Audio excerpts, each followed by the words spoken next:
मर्यादा में रहें, मर्यादा तोड़ देने से भी आपको लाभ बिल्कुल नहीं होगा।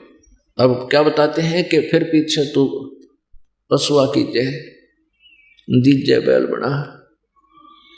आज पुण्यात्माओं, अपने कोई कष्ट होता है हम तुरंत बता देते हैं, डॉक्टर की सलाह लेते हैं, औषधि लेकर के हम निरोग हो जाते हैं।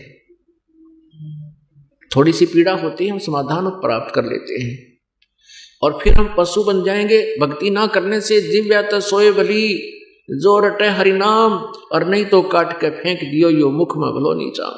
कितनी वैल्यू बताई है दिव्या की, और इसका सदुपयोग ना करने से फिर कितनी दुर्गति को आप प्राप्त होगे।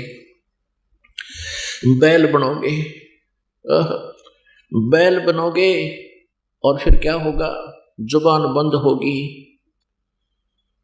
पुण्यात्माओं, परमात्मा की इस रोशनी से इस दास को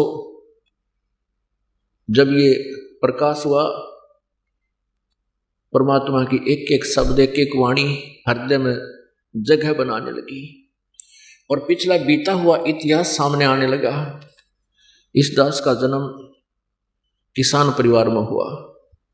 घर में खेती करते थे, माता पिता चाचे ताऊ सब मिलकर बैल रखते थे। एक बैल था, उसके पैर में कील लगी।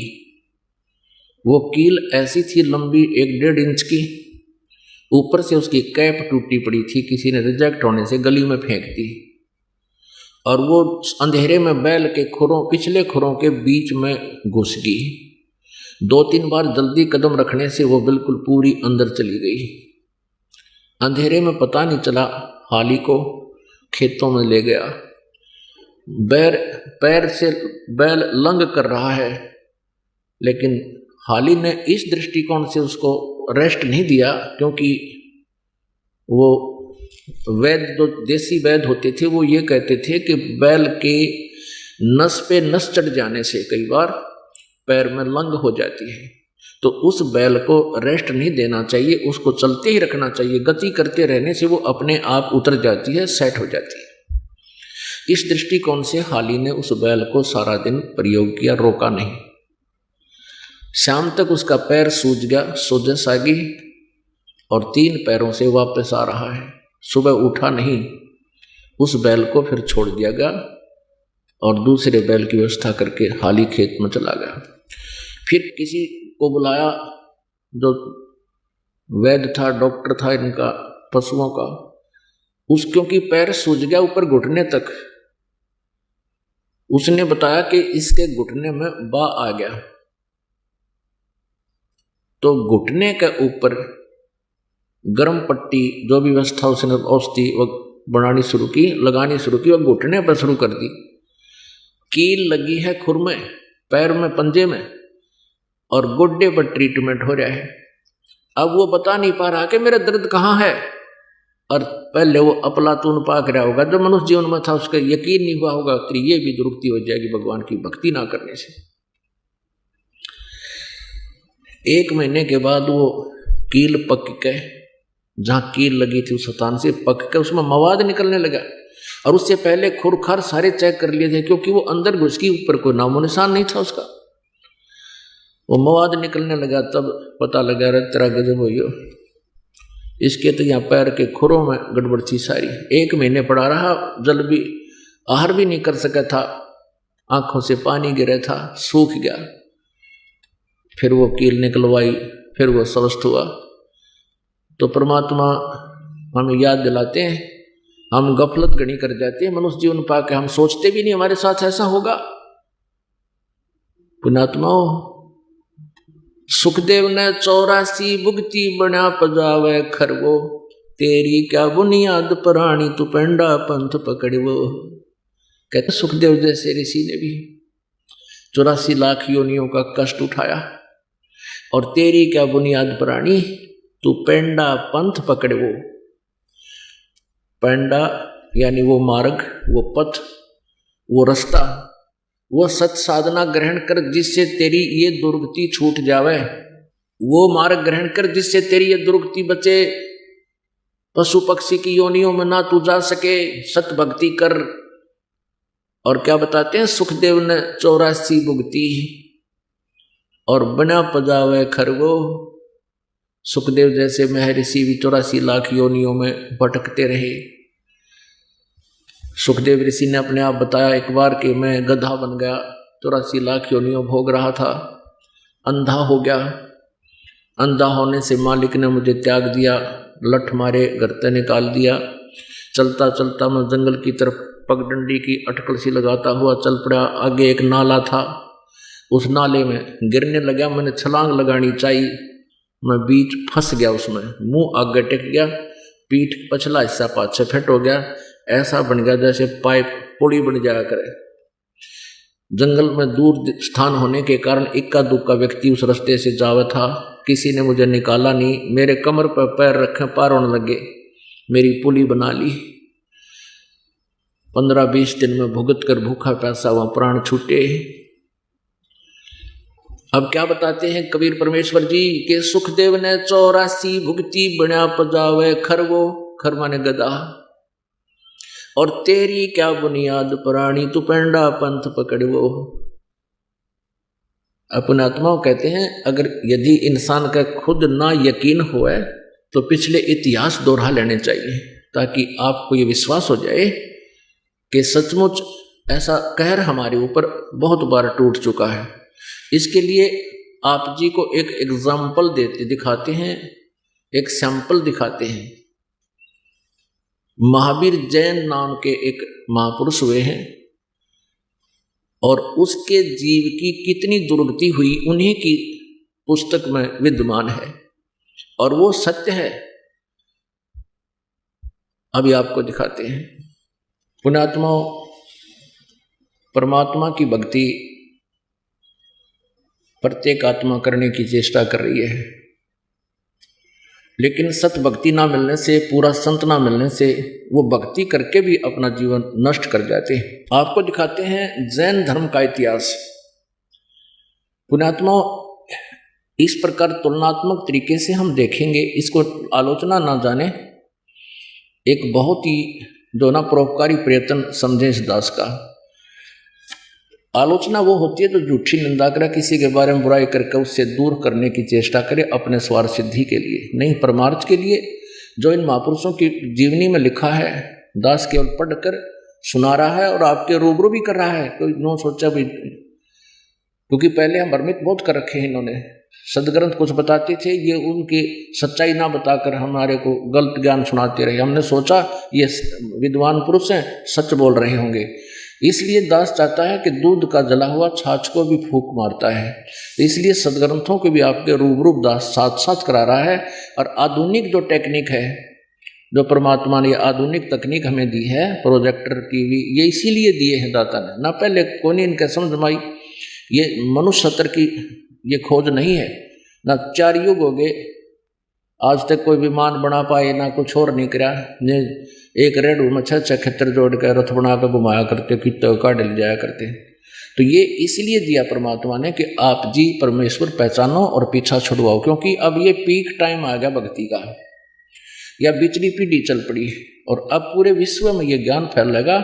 इसलिए परमात्मा ने सुविधा अभी 10-1 वर्ष से दी है, पहले नहीं था। ये टीवी चैनल वगैरह बहुत कम, एक ही होता था ये सरकारी चैनल।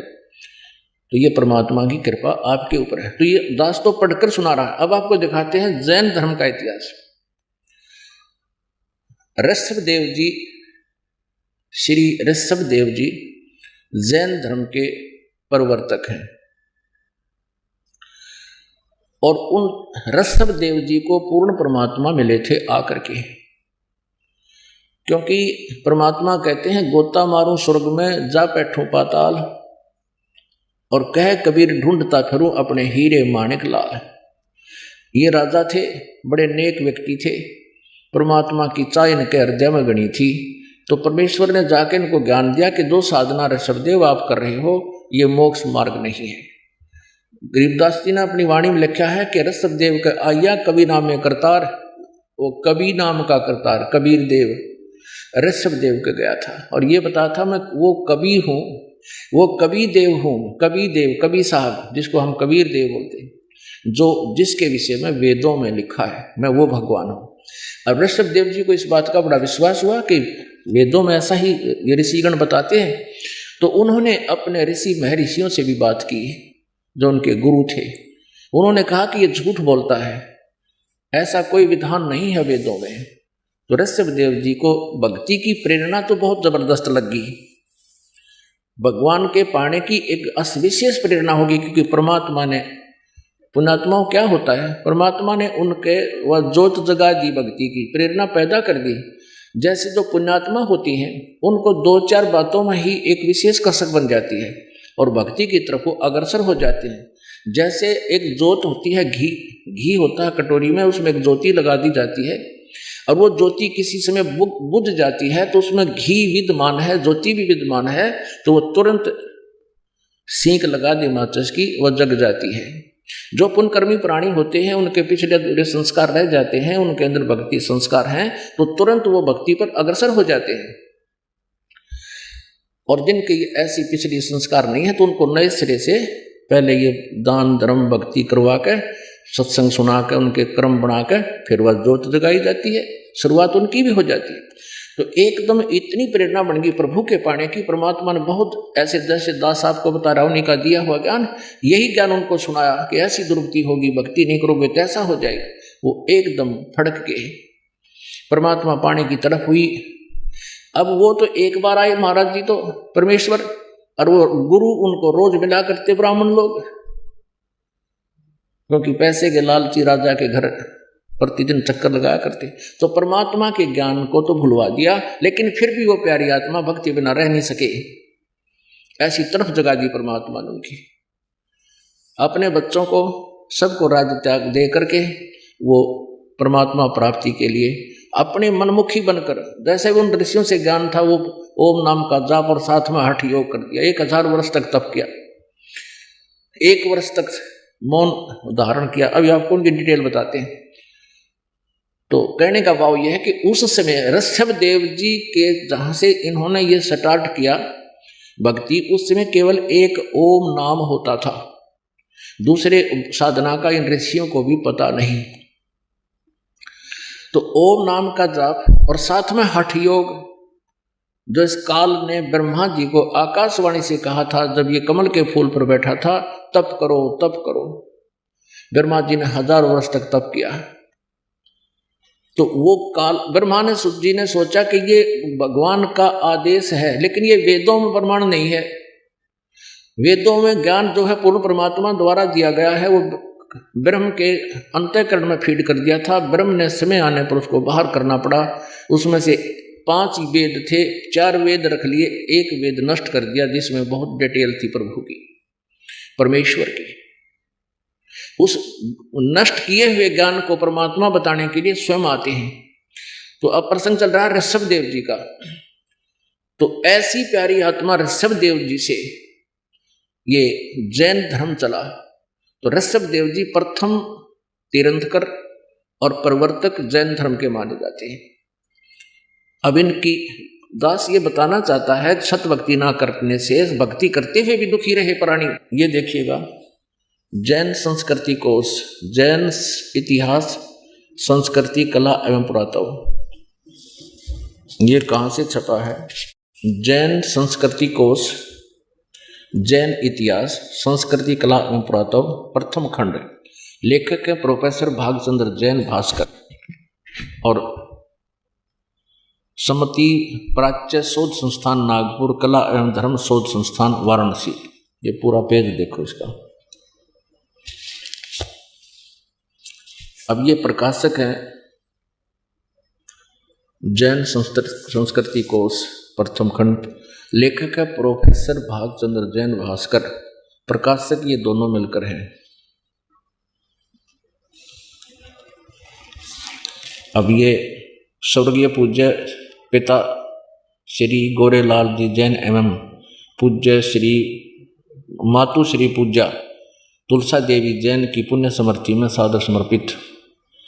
ये यहाँ तक। अब इसके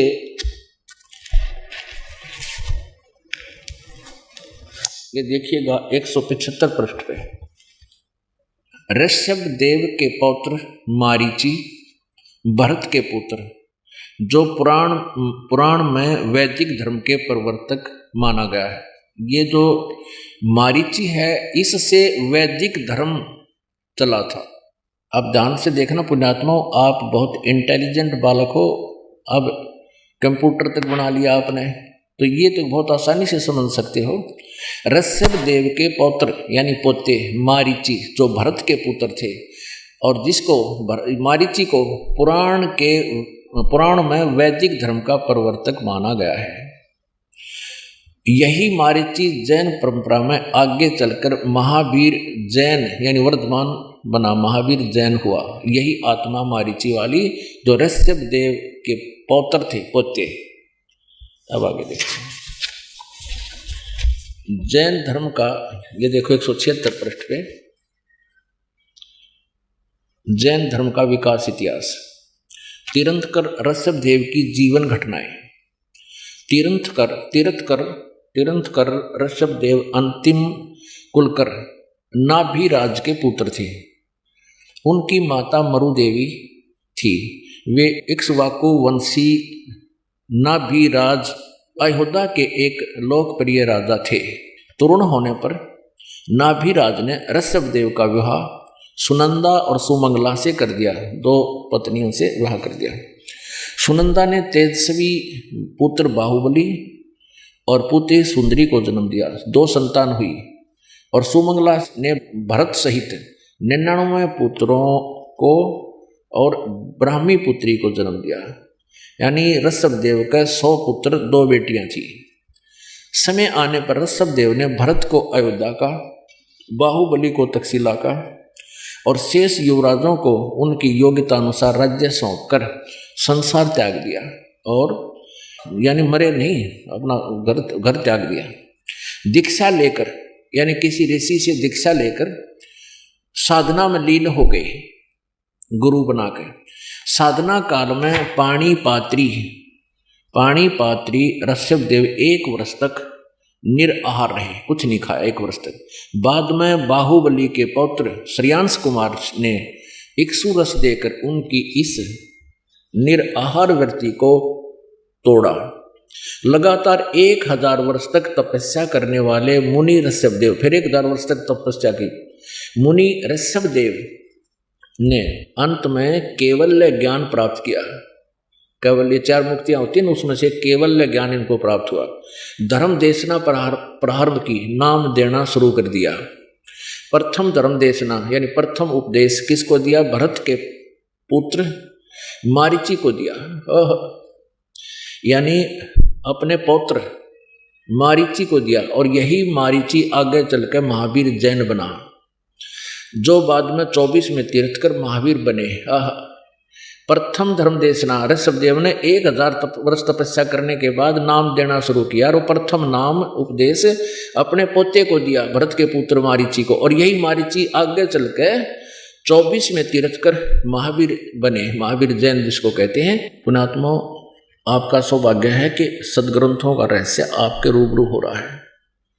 अभी तक न तो जैन धर्म के व्यक्ति अपनी पुस्तकों में क्या रहस्य लिखा उसको समझ पा रहे, न ही हिंदू धर्म के पुण्यात्मा अपने सदग्रंथों से परिचित, क्योंकि ये नकली गुरुओं को ज्ञान नहीं था।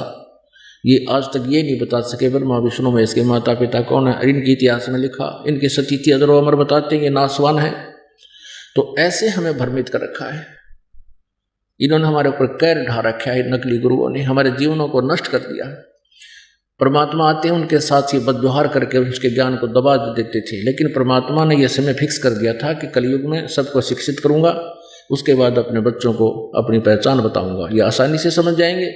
तो आज बालक से लेकर बूढ़े तक इस ज्ञान को अच्छी तरह समझ रहा है। अब दिखाते हैं कि महावीर जैन की फिर क्या दुर्गति हुई। अब ये तो क्लियर हो गया कि मारीची ने उपदेश लिया ऋषभ देव से, जो प्रथम तीर्थंकर था, और वही आत्मा बीच में कितना कष्ट उठाया। आगे वो के बनी महावीर जैन वाला जीव। अब देखिए इन्हीं की पुस्तक में, ये पुस्तक है आओ जैन धर्म को जाने, धर्म मंच प्रश्नोत्तर माला, प्रवीण चंद्र जैन M.A. शास्त्री, ये इसके लेखक हैं। आओ जैन धर्म को जाने, लेखक है प्रवीण चंद्र जैन, M.A. शास्त्री, जम्बूद्वीप हस्तिनापुर। प्रकाशक है श्रीमती सुनीता जैन, जम्बूद्वीप हस्तिनापुर, मेरठ उत्तर प्रदेश में। ये कहाँ से छपी है? मुद्रक है Dhirendra Jain, new रसब offset printers, ये मेरठ, यहाँ से मिसप्रिंट सा है। अब इसके हम 293 से प्रारंभ करते हैं 293। आओ जैन धर्म को जाने विशेष प्रकरण। श्री महावीर भगवान के अन्य कौन कौन से नाम हैं? उत्तर दिया है अन्य 5 नाम है, वीर, अतिवीर, सन्मति, महावीर एवं वर्धमान। अब आगे चले 294 पे और 3351 नंबर ये प्रश्न है। श्री महावीर भगवान के जीवन का कथन कहाँ से प्रारंभ होता है? पुरुरवा नामक भील की पर्याय से, यानी मारीची से पहले ये एक भील था, उससे पहले क्या था वहां तक इनको लेखा नहीं, यहां तक से शुरू किया नहीं। तो पुरुरवा भील कौन था और उसने क्या किया? उत्तर, पुष्कलावती देश की पुंडरीकीड़ी नगरी में वह भीलों का राजा था। उसने सागरसेन मुनिराज से मधमास मधु का त्याग व्रत लिया था, जिसे जीवन पर्यंत पालन किया। फिर श्री महावीर भगवान का जीव पुरुरवा भील के शरीर से कहाँ गया? पर्याय से, पहले सौधर्म स्वर्ग में एक सागर की आयु वाला देव हुआ। पहले स्वर्ग के बाद श्री महावीर भगवान का जीव किस पर्याय में गया? उत्तर, अब उस पहले तो यहाँ से शुरू किया है ना, एक भील था यो, फिर भील के बाद यो एक स्वर्ग में गया, उसके बाद फिर भरत चक्रवर्ती की रानी अनंतमती से मारीची नामक ज्येष्ठ पुत्र हुआ। ये मारीची वही है ऋषभ देव का पोता, और यही आगे चल के ये जीव महावीर जैन बना पुत्र हुआ। मारीची के शरीर से महावीर भगवान का जीव किस पर्याय को गया? ब्रह्म स्वर्ग में देव हुआ। अब देखो, ऋषभ देव से उपदेश लेकर, उस महान आत्मा से उपदेश लेकर ये स्वर्ग में चला गया, क्योंकि ओम नाम का जाप पहले दिया जाता था, और ओम से ब्रह्म लोक की प्राप्ति होती है। ब्रह्म लोक को होते स्वर्ग लोक, महास्वर्ग, ब्रह्म स्वर्ग को हो। ब्रह्म स्वर्ग के बाद श्री महावीर भगवान का जीव किस पर्याय में गया? अयोध्या नगरी में कपिल ब्राह्मण की काली स्त्री से जटिल नामक पुत्र हुआ। फिर स्वर्ग में गया। फिर सूत्र नामक गांव में अग्निभूत ब्राह्मण की गौतम स्त्री से अग्निशय नामक पुत्र हुआ। फिर स्वर्ग में गया। फिर भरत क्षेत्र में फिर अग्निमित्र नामक पुत्र हुआ। फिर महेंद्र स्वर्ग में गया। हम अपने काम की बात पर आते हैं। 295 पर मंदिर नगर में सालकाय ब्राह्मण की पत्नी से भारद्वाज नामक यही पुत्र, भारद्वाज भी यही ऋषि हुआ पुत्र। और फिर भारद्वाज के शरीर से महावीर भगवान का जीव कहाँ गया? महेंद्र स्वर्ग में देव हुआ, उस महास्वर्ग में, ब्रह्मलोक में। फिर महेंद्र स्वर्ग से महावीर भगवान का जीव कहाँ गया? इतर निगोद में एक सागर की आयु वाला निगोदिया जीव हुआ। निगोद से निकलकर श्री महावीर भगवान का जीव कहाँ गया? अनेकों भाव यानी शरीर धारण किए जीव अनेक योनियों को प्राप्त हुआ। कैसे?